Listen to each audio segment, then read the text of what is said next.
Hello बच्चों, welcome to our channel. आज के इस वीडियो में मैं आप लोग को पढ़ाने वाला हूँ क्लास 11th ओसीएम से चैप्टर नंबर 10 और आज का हमारा टॉपिक है इंसेंटिव्स फॉर एक्सपोर्ट ट्रेड। यानी कि गवर्नमेंट कौन से इंसेंटिव प्रोवाइड करती है जो भी एक्सपोर्ट ट्रेड करता है, जो भी एक्सपोर्टर होता है उनको। और ये मार्किंग स्कीम की बात करें ना तो ये वाला टॉपिक आप लोग के एग्जाम में 3 मार्क्स के अंदर आ सकता है, तो उस हिसाब से आप लोग प्रिपरेशन करना। अब देखो इसमें तो मैं पूरा एक्सप्लेन करने वाला हूं, बट इसमें आप पूरा नहीं लिखोगे तो भी चलेगा। मैं बताऊंगा कि एग्जाम में आपको 3 मार्क में कितना लिखा जाता है, तो वीडियो को एंड तक जरूर देखना जिससे पूरा टॉपिक बहुत अच्छे से क्लियर हो जाए। आगे बढ़ने से पहले मैं आप लोग को एक इंफॉर्मेशन देना चाहता हूं। अगर आप लोग 11th कॉमर्स में हो, जीएसईबी में या तो 12th में आने वाले हो तो आप लोग ना हमारे कोर्स को ज्वाइन कर सकते हो। 11th जीएसईबी की जो बैच है उसका नाम है न्यू बैच और 12th की जो बैच है वो है सुप्रीम बैच। अगर आप इस बैच में ज्वाइन कर लेते हो ना तो डेफिनेटली आपका रिजल्ट बहुत अच्छा आने वाला है। तो जल्द से जल्द आप हमारी इस बैच में ज्वाइन कर लो जिससे आपका स्कोर जो है वो बहुत अच्छा बढ़ जाएगा।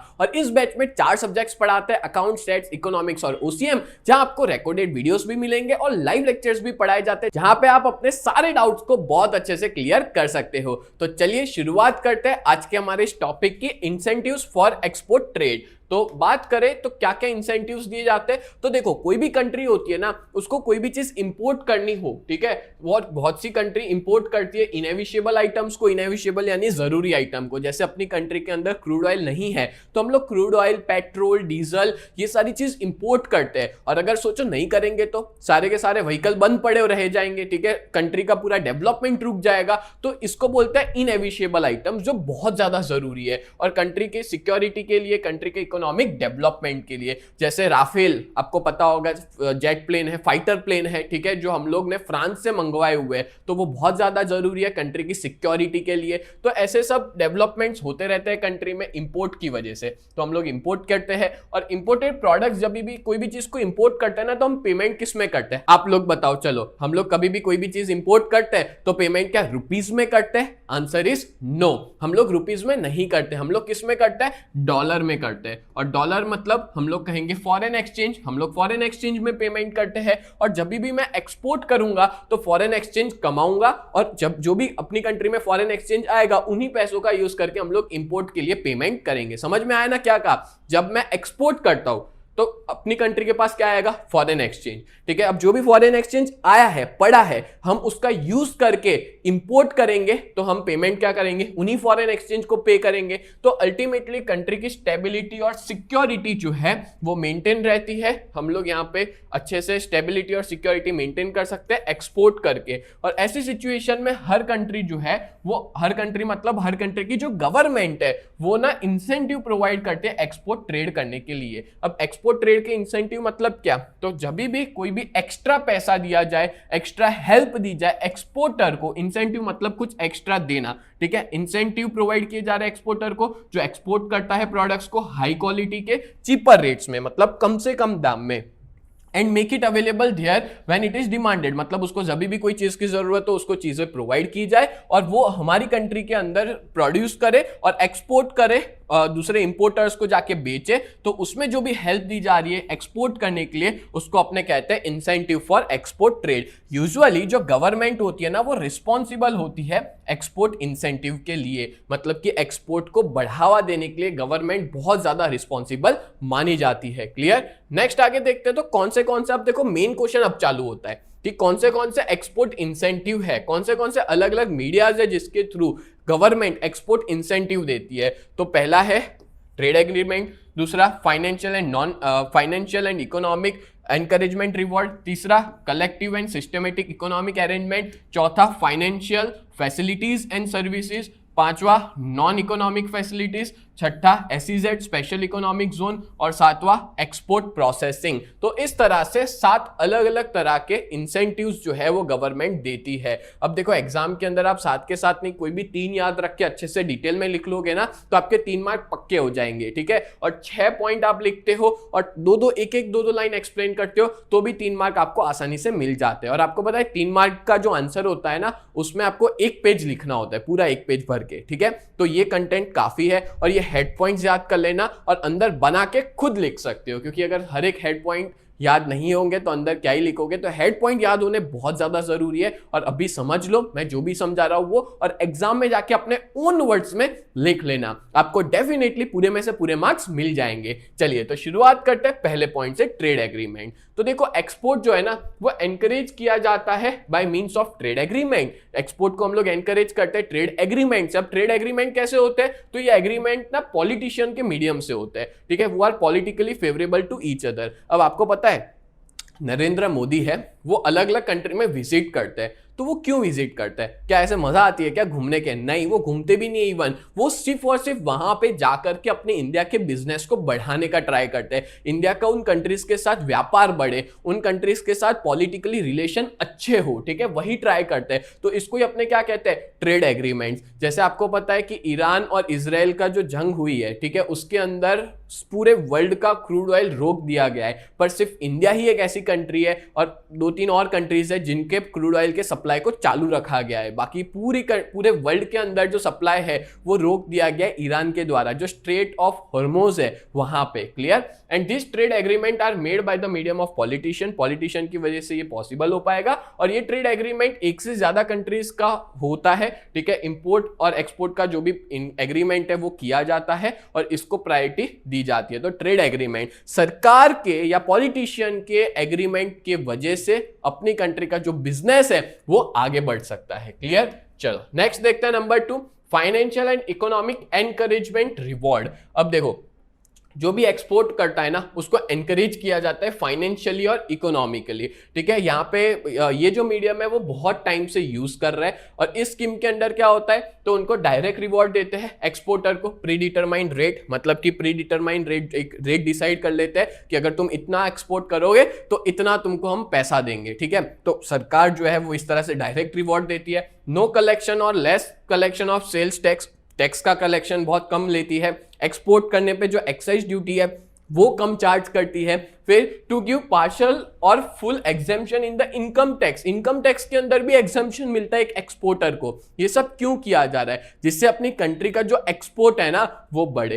And encouragement is given by providing raw materials, और एनकरेजमेंट दिया जाता है रॉ मटेरियल्स को प्रोवाइड करके, अदर इक्विपमेंट्स, इलेक्ट्रिसिटी, ये सारी चीजें लोअर रेट्स में एक एक्सपोर्टर को दी जाती है जिससे वो और ज्यादा एक्सपोर्ट कर सके। क्लियर हो गया? तो ये अपने ने कुछ पॉइंट्स देखे जो फाइनेंशियल और इकोनॉमिक एनकरेजमेंट में थे। तीसरा है collective and systematic economic encouragement. अब ये स्कीम के हिसाब से ना प्री डिसाइडेड अमाउंट और प्रोडक्ट को जो एक्सपोर्ट करता है उस एक्सपोर्टर को राइट दी जाती है कि भाई तू जितना एक्सपोर्ट कर रहा है ना उतना इंपोर्ट भी कर सकता है, ठीक है, उतना ही इक्वल अमाउंट का फॉरेन एक्सचेंज यूज कर सकता है जितना तूने कमाया है। तो in return export guarantee the following encouragement are provided. क्या क्या हम लोग क्या क्या एनकरेजमेंट प्रोवाइड की जाती है वो देखते हैं। तो पहला, गवर्नमेंट ना क्या करती है पता है, सब्सिडी रेट पे जमीन दे देती है, मतलब बहुत कम दाम में जमीन दे दी जाती है, ठीक है, एक्सपोर्ट पर्पस के लिए। दूसरा, benefit of establishment of factories, factories का एस्टेब्लिशमेंट किया जाता है।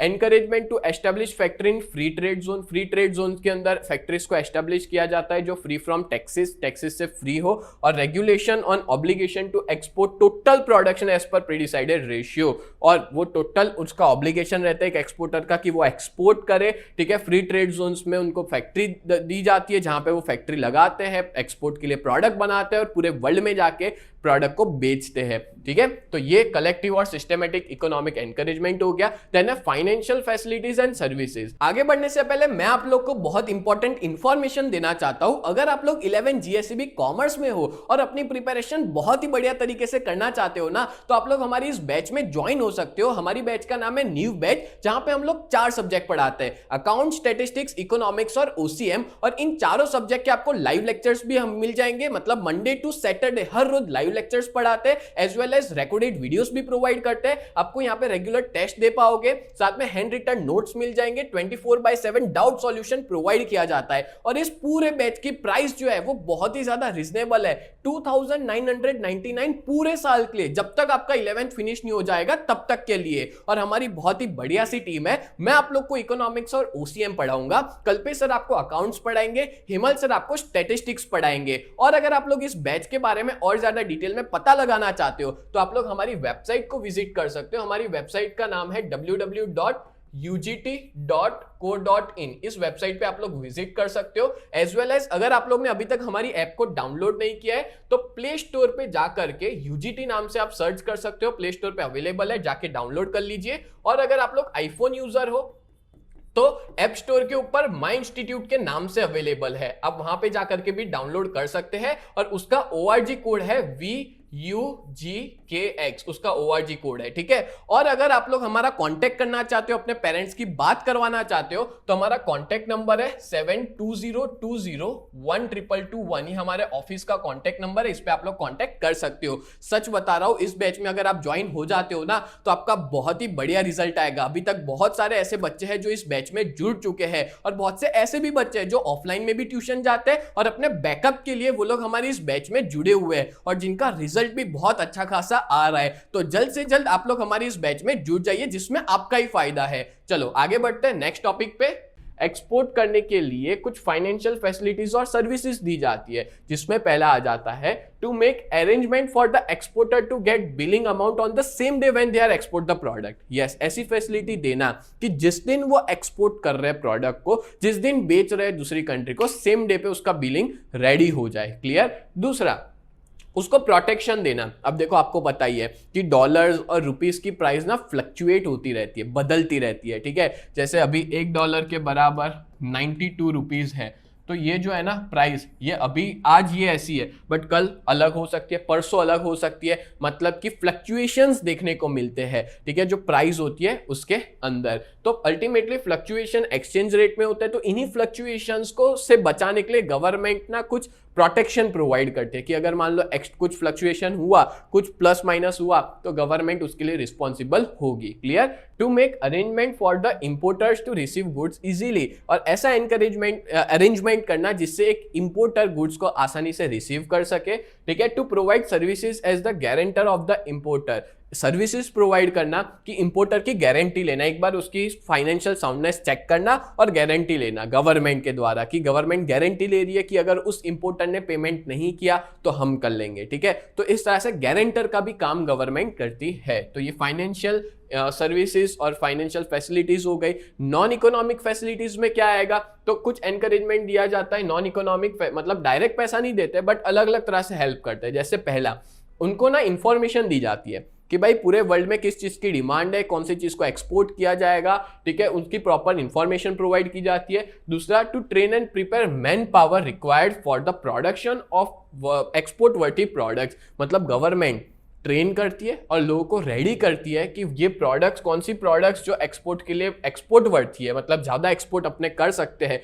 उनको कैसे अपने प्रमोट करें, कैसे पूरे वर्ल्ड में जाके बेचे। तीसरा, to promote a competition among the exporters and give award to one who export the most, और मतलब हम लोग कंपटीशन करें अलग अलग एक्सपोर्टर्स में और हम लोग उसको अवार्ड दे जो सबसे ज्यादा एक्सपोर्ट कर रहा है, तो अपनी कंट्री का जो एक्सपोर्ट है ना वो बढ़ेगा। आपको पता है अपनी कंट्री का जितना ज्यादा एक्सपोर्ट बढ़ेगा ना, अपनी कंट्री उतनी ज्यादा आगे बढ़ेगी, क्योंकि अपने पास आएगा फॉरेन एक्सचेंज, फॉरेन का पैसा आएगा और उस फॉरेन एक्सचेंज को अपने डेवलपमेंट के पीछे खर्च कर सकते हैं। डेवलपमेंट के लिए जो चीजें यूजफुल है, जरूरी चीज है, उसको इंपोर्ट करके उस पैसे को खर्च कर सकते हैं। सो एक्सपोर्ट बहुत ज्यादा जरूरी है, जिससे कंट्री का आगे बढ़ना भी इजी हो जाता है।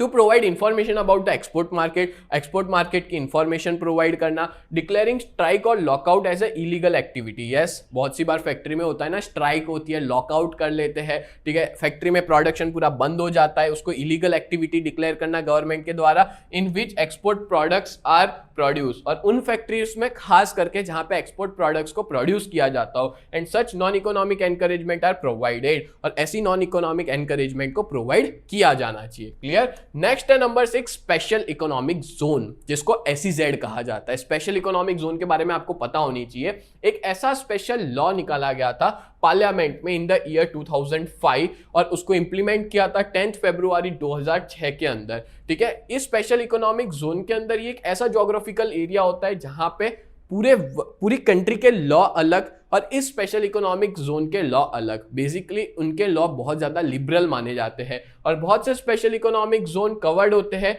स्पेशल इकोनॉमिक जोन में क्या क्या आ जाता है, तो 3-4 चीज़ें आती है। एक है एक्सपोर्ट प्रोसेसिंग जोन, दूसरा है फ्री ट्रेड जोन, तीसरा फ्री पोर्ट्स और चौथा है इंडस्ट्रियल जोन। इसका मेन एम पता है क्या है? इसका मेन एम है कि हमारी कंट्री का जो डोमेस्टिक और डायरेक्ट फॉरेन इन्वेस्टमेंट है ना, वो अट्रैक्ट करे, मतलब फॉरेन कंपनी अपनी कंट्री में आए और इन फ्री ट्रेड जोन में आकर के अपने बिजनेस को चलाए और बिजनेस को चला के फिर वो एक्सपोर्ट करे पूरे वर्ल्ड के अंदर, जिससे अपनी कंट्री का एक्सपोर्ट बढ़े। ठीक है, और नेसेसरी एनकरेजमेंट दिया जाता है, जैसे कि कस्टम ड्यूटी पे नहीं करनी है, एक्साइज सर्विस टैक्स पे नहीं करना है, सेंट्रल एक्साइज पे नहीं करना है, या तो सेंट्रल सेल्स टैक्स पे नहीं करना है, ट्रांजैक्शन टैक्स जो है सिक्योरिटी उसका लेती है। अल्टीमेटली एक्सपोर्ट को ग्रो करने के लिए अलग अलग तरह के तकनीक अपनाई जाती है SEZ के अंदर, स्पेशल इकोनॉमिक जोन के अंदर। इन शॉर्ट में आपको कहूँ, स्पेशल इकोनॉमिक जोन एक ऐसा एरिया होता है कि उस एरिया में जो भी इंडस्ट्री सेटअप है, जो भी बिजनेस शुरू हुआ है, उनको कोई भी तरह का टैक्स पे नहीं करना है, और करना है तो बहुत कम टैक्स पे करना होता है। ठीक है, अपनी कंट्री में बहुत सारी अलग अलग जगह पे एक्सपोर्ट प्रोसेसिंग जोन या हम लोग कहे स्पेशल इकोनॉमिक जोन है। चलो अब नेक्स्ट टॉपिक लास्ट है, वो अपने देख लेते हैं एक्सपोर्ट प्रोसेसिंग जोन। तो इंडिया की गवर्नमेंट ने ना एक्सपोर्ट प्रोसेसिंग जोन को डेवलप किया अलग अलग एरियाज में कंट्री के अंदर, जिससे अपनी कंट्री का एक्सपोर्ट ट्रेड बढ़े। And it is an attempt to obtain foreign exchange on large scale. Foreign exchange बड़े लेवल पे बढ़ाने के लिए, एक्सपोर्ट प्रमोशन करने के लिए गवर्नमेंट ने इस चीज को शुरू किया है। और एक्सपोर्ट प्रोसेसिंग जोन और फ्री ट्रेड जोन ये दोनों सिनोनिम है एक दूसरे के। मैं फ्री ट्रेड जोन कहूँ या एक्सपोर्ट प्रोसेसिंग जोन कहूँ, एक ही बात है। ठीक है, और ये दोनों ही स्पेशल इकोनॉमिक जोन के पार्ट है। और इस पॉलिसी के अंडर गवर्नमेंट ने ना फ्री ट्रेड जोन अलग अलग जगह पे एस्टैब्लिश किया है, जैसे कि कंडला, सांता क्रूज मुंबई, फाल्टा नोएडा, कोचीन चेन्नई, विशाखापट्टनम, कोसिंद्रा नियर द्वारका, दहेज नियर भरूच। ये सारे अलग अलग स्पेशल इकोनॉमिक जोन जो गवर्नमेंट ने सेटअप किए हैं। तो आज के इस वीडियो में मैंने आपको बहुत अच्छे से एक्सप्लेन किया है इंसेंटिव्स फॉर एक्सपोर्ट ट्रेड, और टोटल 7 इंसेंटिव मैंने आज के इस लेक्चर में समझाए। उम्मीद करता हूं ये पूरा लेक्चर आपको बहुत अच्छे से समझ में आया होगा। ऐसे ही वीडियोस देखने के लिए चैनल को सब्सक्राइब करें। मिलते हैं नेक्स्ट वीडियो में, तब तक के लिए bye and thank you so much.